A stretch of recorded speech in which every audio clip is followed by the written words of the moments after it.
When you open the quiz maker, the first thing you'll see is the Add Question button. This button is like your magic wand to start making your own quiz. One click, and you'll see a simple quiz layout appear. Your job is to make this basic layout your own. You start by changing the type of question to short answer. When you do this, the system automatically makes a new design for your question. You get to add your own question, and if you want, you can check the Question/Options Editor box. Checking this box lets you make your quiz more fun by adding things like pictures to your questions or answers.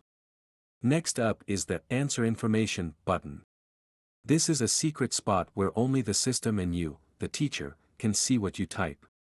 Even after the quiz is done, the students can't see this information.